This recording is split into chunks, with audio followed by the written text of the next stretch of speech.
Being here today is deeply personal for me to present my grandmother's testimony. It's also a historical moment because it's the first time when Ukrainian Roma testimony is presented on the United Nations Holocaust ceremony. And you know that personal story of my family is also a story of many other Roma families in Ukraine, and which is also a part of Ukrainian history. And it's essential to represent Roma and Sinti genocide here, to remember on the same role as Jewish Holocaust. And what are some of the common misconceptions about the Roma experience during the Holocaust, or some omissions that you do hope to correct? If I may give a small brief before, why in Ukraine we call it Roma genocide and not Holocaust? Yeah, maybe it can be interesting because I was using this term during my speech today, and so the Ukrainian historians are using the term of genocide in order to separate it from the Jewish Holocaust, but in the same time to show that we were the same persecuted during the Second World War. Many Roma died, around 500,000 in Europe. In Ukraine, the numbers, we don't have precise numbers, but the historians are trying to track the situation. Right now in Ukraine are being ongoing politics of memory created within the current war. And our organization is taking a lead of this process. We are creating commemorative guidelines. And right now we are calling it as a genocide. But in Europe there are several terms being used as samudaripen, as poraimos, as a kalitrash.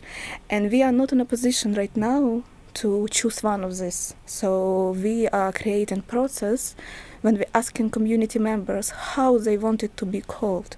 And within some years, most probably, we will choose the particular terminology that we will use. But for now, it's genocide. And if you can recall again the question, I'll answer.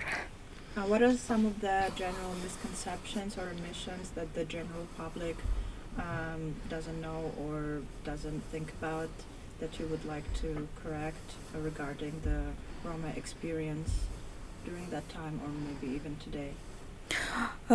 In Ukraine, the Roma genocide was different in ways than in Western Europe. So in Ukraine it was done by bullets, meaning the Roma were gathered in places and exterminated, not in concentration camps, but rather in places of mass gatherings as Babin Yar, in Chernihiv, and many other cities. Even in my city of Kremenchuk, we have also a place where right now there is a Soviet memorial, but back in Second World War it was a place of mass shootings of Roma, and the history says it. Unfortunately, not all of places of mass shootings in Ukraine being defined, so it's an ongoing process, and historians are tracking down the situation.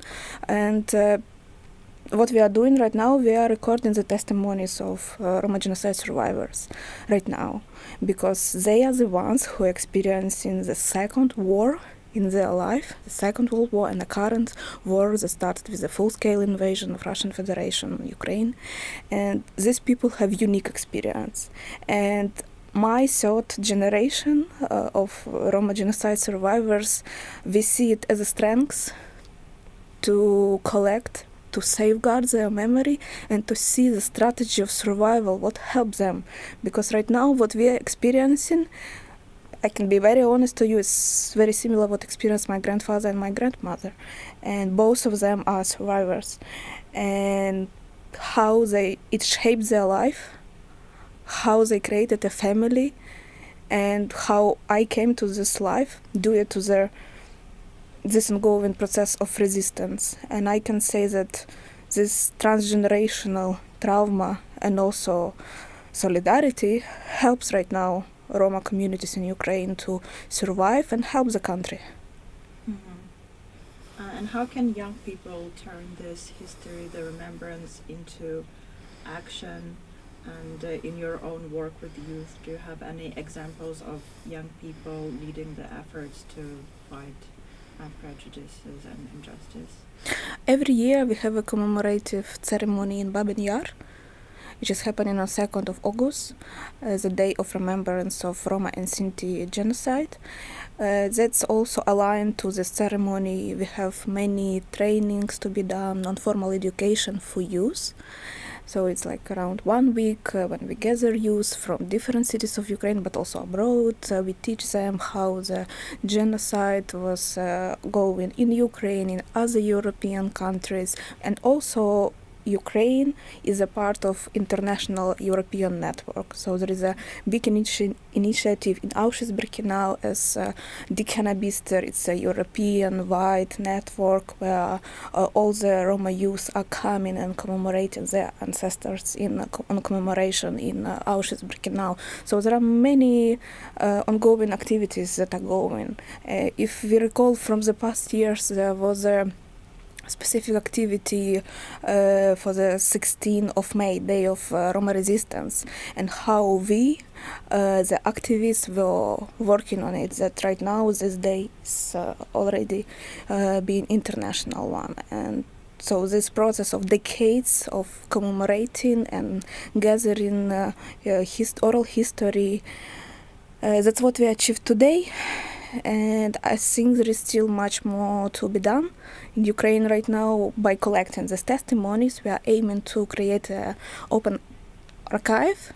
For the beginning, it's going to be online archive, but in future, so there's a background to create an institution as a Roma museum, as a museum of Holocaust, where Roma genocide will be a significant part of it, not as a separate segment, but as a central part.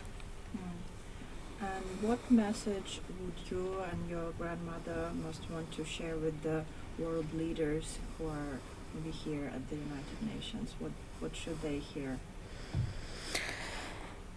Very difficult to say, because what my grandmother taught me, it's about, and grandfather as well, which is a big, two big figures in my life. They always taught us to be human, to help others, no matter whether it's Roma or non-Roma. Love, conquer everything. And it's honestly very scary to see what's happening nowadays in the world. And being also a psychologist, I see many people around me who are traumatized, and thinking about recovery after the war, after everything was happening, I see that many efforts should be done by society in order to change the minds, in order to recover people. And it will take decades, but it's better to start now than to wait. And maybe you can tell us briefly about your grandmother, how she influenced your life. What stories do you think most affected you that also, you can share with the world? Sure. I can tell a story about my grandmother and how they were surviving during the Second World War, and also about my grandfather, because he has a specific interesting story that also was presented in many exhibition projects that I was doing myself. The story of my grandmother tells that they had to flee the city of Tsarichanka in early 40s because of Nazi persecution. So the family escaped like a few days before the mass shootings to Dnipro, bigger city, and it helped them to survive. My grandmother was born already in Dnipro in 45, so in the end of the war. But she embodied the war in her body by being born during this time, and illnesses, of course. It's transgenerational, and it's inevitable, unfortunately. And talking about my grandfather, he is from another region of Poltava, in Kremenchuk city, and our city of Kremenchuk was our, because I was living all my life there, was taken several times by Nazis and back, 3 times. And the last time when Nazis were already escaping, they were burning out everything. And family of my grandfather, they were having horses and wagon. That's how they also earned money for life. They were escaping through a Kremenchuk bridge, very famous one. Because it's a central part of Ukraine, it's a lot of trades were made, and this bridge were connecting two sides of the city. So my family by wagon and horses were crossing the bridge. In the same time, the Nazis were burning everything, and they saw the Roma family. It was visible because there were many of them. They were dark in skin. They were talking Romanesque language, and they wanted to kill. The SS wanted to kill my family. And then Nazi officer, as my grandfather told me, as an oral history of my family saved, the Nazi officer in black leather long coat came, took my grandfather on hands. He was around 2 years old at that time. He talked something about humanity. He showed a picture of his child, German child, back at home, and he gave my family around 5 minutes to escape through bridge. Once they left the bridge was bombed. So this story is shaped my identity as well. That's also the reason why I'm activist, why I'm talking today. And knowing how my grandparents lived through this experience, they had to be silent in order to survive. I understand that nowadays it's not the strategy that would really help Roma communities. That's why we are taking the risk, our generation, to stand up and being also included in political arena in this very uncertain and scary time. Yeah, a lot of there are a lot of reports of growing hate speech and different forms of prejudices and even hate crimes around the world towards different communities. And is there something that gives you hope that you personally or your community can change the world, but also that the world will also change and support your efforts? As our organization is working with government for many years, and within this 4 years of full-scale invasion, I can tell you that our efforts are being recognized, the dialogue with government is better, our recommendations are taken seriously, and what happens that right now there are many Roma soldiers in Ukrainian armed forces. My uncle is also there. So country cannot ignore this fact of Roma being included in society processes right now.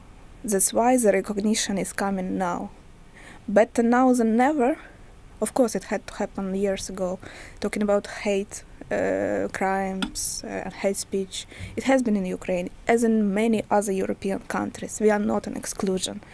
But in order to improve the situation, as in many other European countries, first of all, it must be acknowledged that anti-Gypsyism is present in Ukraine, yeah? And then to fight with it. If Ukraine wants to join European Union, that's must to do. And also we are saying that supporting Roma rights is supporting human rights. It really shows the level of human rights in a country.